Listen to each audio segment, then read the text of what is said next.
ഇന്ന് നമ്മൾ പഠിക്കാൻ പോകുന്നത് അഡ്വാൻസ് സ്ട്രക്ചേഴ്സാണ്. നമ്മുടെ കമ്മ്യൂണിക്കേഷൻ സ്കിൽ ഇംപ്രൂവ് ചെയ്യുന്നതിനും നമ്മുടെ ഒരു ഡെയിലി കോൺവെർസേഷനിൽ ഒരു കോൺഫിഡൻസ് ലെവൽ ഇംപ്രൂവ് ചെയ്യാനും ഒക്കെ അഡ്വാൻസ് സ്ട്രക്ചേഴ്സ് ഒരുപാട് ഹെൽപ്ഫുള്ളായിരിക്കും. ഇന്ന് പഠിക്കുന്ന അഡ്വാൻസ് സ്ട്രക്ചേഴ്സ് വളരെ യൂസ്ഫുള്ളായിരിക്കും, വളരെ ഇമ്പോർട്ടൻ്റ് ആണ്. മാത്രമല്ല ഇത് കേൾക്കുമ്പോൾ ഇത് വളരെ ഈസിയാണല്ലോ, മനസ്സിലായി എന്ന് തോന്നും, അത് മനസ്സിലാവുകയും ചെയ്യും. പക്ഷേ കുറേ കഴിയുമ്പോൾ അത് മറന്നുപോകും. അതുകൊണ്ട് ചെയ്യേണ്ടത് ഇതൊക്കെ ഒരു നോട്ട്സ് പ്രിപ്പയർ ചെയ്ത് വെക്കുക.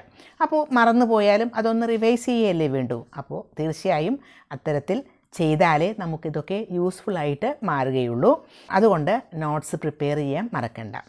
ഇന്ന് നമ്മൾ പഠിക്കാൻ പോകുന്ന advance structures there is to be, there is likely to be, there seems to be, there needs to be, there used to be.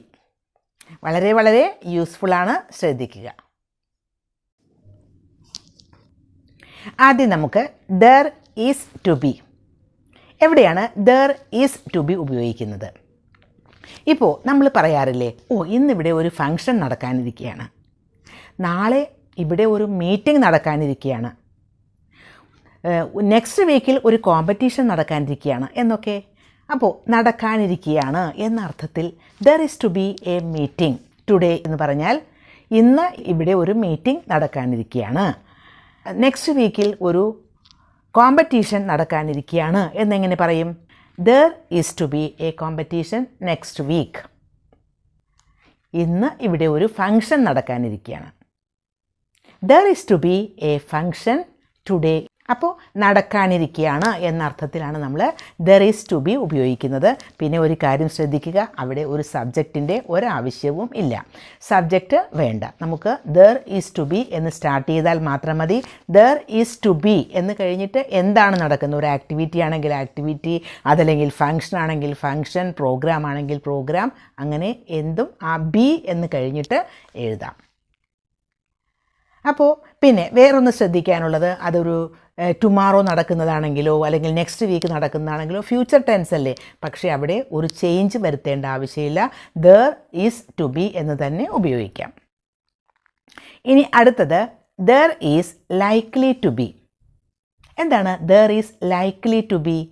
ഒരു പോസിബിലിറ്റി, ഒരു സാധ്യത പറയുമ്പോഴാണ് there is likely to be ഉപയോഗിക്കുന്നത്. ഇന്ന് ഇവിടെ ഒരു മീറ്റിംഗ് നടക്കാൻ സാധ്യതയുണ്ട്, there is likely to be a meeting today. നാളെ ഇവിടെ ഒരു കോമ്പറ്റീഷൻ നടക്കാൻ സാധ്യതയുണ്ട്, there is likely to be a competition tomorrow. അവിടെ likely എന്നുപയോഗിച്ചിരിക്കുന്നത് സാധ്യത എന്ന് കാണിക്കാനാണ്. ഇനി ശ്രദ്ധിക്കേണ്ട ഒരു കാര്യം, ഇവിടെ ഒന്നും നമുക്ക് സബ്ജക്റ്റ് ഉപയോഗിക്കേണ്ട ആവശ്യമില്ല. For example I, you, we, they, he, she, it ഇങ്ങനെയുള്ള സബ്ജക്റ്റുകളുടെ ഒന്നും ആവശ്യമില്ല ഇത്തരം സ്ട്രക്ചേഴ്സ് ഉപയോഗിക്കുമ്പോൾ. ഇനി അടുത്തത് there seems to be. seems എന്ന് പറയുന്നത് എന്താ? പ്രതീതി ഉണ്ടാക്കുക അല്ലെങ്കിൽ തോന്നുക എന്ന് പറയില്ലേ, ഒരു തോന്നലുണ്ടാക്കുക. there seems to be a dance program here.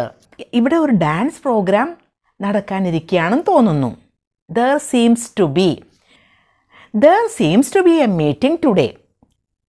there seems to be a competition tomorrow. ഇവിടെയും നമ്മൾ സബ്ജക്റ്റ് ഒന്നും ഉപയോഗിക്കുന്നില്ല. പിന്നെ ഫ്യൂച്ചർ ടെൻസിലാണ് ഉപയോഗിക്കുന്നതെങ്കിലും ടുമാറോ, നെക്സ്റ്റ് വീക്ക് എന്നൊക്കെ പറയുമ്പോഴും ഈ സ്ട്രക്ചർ അതേപോലെ തന്നെ ഉപയോഗിച്ചാൽ മതി, വേറെ വ്യത്യാസങ്ങളൊന്നും വരുത്തേണ്ട ആവശ്യം ഇല്ല. Next there needs to be. എന്താണ് there needs to be? need എന്ന് പറയുമ്പോൾ ആവശ്യം, there needs to be എന്ന് പറയുന്നത് ആവശ്യമുണ്ട് എന്ന അർത്ഥത്തിലാണ്. ഇപ്പോൾ നമ്മൾ പറയില്ലേ, ഈ റൂമിൽ ഒരു ചെയറിൻ്റെ ആവശ്യമുണ്ട്, കിച്ചണിലൊരു ഫ്രിഡ്ജിൻ്റെ ആവശ്യമുണ്ട്, ഈ വീട്ടിലൊരു വാഷിംഗ് മെഷീൻ്റെ ആവശ്യമുണ്ട്, മുകളിൽ 2 റൂംസിൻ്റെ ആവശ്യമുണ്ട്, ഈ ഏരിയയിൽ ഒരു ഹോസ്പിറ്റലിൻ്റെ ആവശ്യമുണ്ട്, നിങ്ങളുടെ വീടിൻ്റെ ഫ്രണ്ടിൽ ഒരു ഗാർഡൻ ആവശ്യമുണ്ട്. ഇങ്ങനെയൊക്കെ നമുക്ക് ആവശ്യമുണ്ട് എന്ന അർത്ഥത്തിലാണ് നമ്മൾ നീഡ്സ് ടു ബി ഉപയോഗിക്കുന്നത്. there needs to be a washing machine here. ഒരു വാഷിംഗ് മെഷീൻ ഇവിടെ ആവശ്യമുണ്ട്. There needs to be a car in your house. നിങ്ങളുടെ വീട്ടിലൊരു കാറിൻ്റെ ആവശ്യമുണ്ട്. There needs to be a garden in front of your house. നിങ്ങളുടെ വീടിൻ്റെ ഫ്രണ്ടിൽ ഒരു ഗാർഡൻ്റെ ആവശ്യമുണ്ട്. There needs to be 2 rooms upstairs. അപ്സ്റ്റേഴ്സിൽ 2 റൂംസിൻ്റെ ആവശ്യമുണ്ട്. There needs to be a computer in this room. ഇവിടെ ഈ റൂമിൽ ഒരു കമ്പ്യൂട്ടറിൻ്റെ ആവശ്യമുണ്ട്. എന്തൊരു ഈസിയാണ് ഇത്തരം സ്ട്രക്ചേഴ്സ് ഉപയോഗിക്കാനെന്ന് നോക്കൂ. There needs to be, അപ്പോൾ അങ്ങനെയാണ് ഉപയോഗിക്കുന്നത്. ഇനി അടുത്തത് there used to be. There used to be എന്ന് പറയുന്നത് there used to be a car in that house എന്ന് പറഞ്ഞാൽ അവിടെ ആ വീട്ടിലൊരു കാർ ഉണ്ടായിരുന്നു. പക്ഷേ ഉണ്ടായിരുന്നു എന്ന് കേൾക്കുമ്പോൾ നിങ്ങൾക്ക് സ്വാഭാവികമായിട്ടും തോന്നാവുന്ന ഒരു സംശയം, there was a car എന്ന് പറഞ്ഞാൽ പോരെ എന്നല്ലേ. there was a car, അവിടെയും നമ്മൾ ഉണ്ടായിരുന്നു എന്നാണ് പറയുക. പക്ഷേ അത് വളരെ ഡിഫറൻ്റ് ആണ്. there used to be a car എന്ന് പറയുന്നതും there was a car എന്ന് പറയുന്നതും തമ്മിൽ ഡിഫറൻ്റ് ആണ്.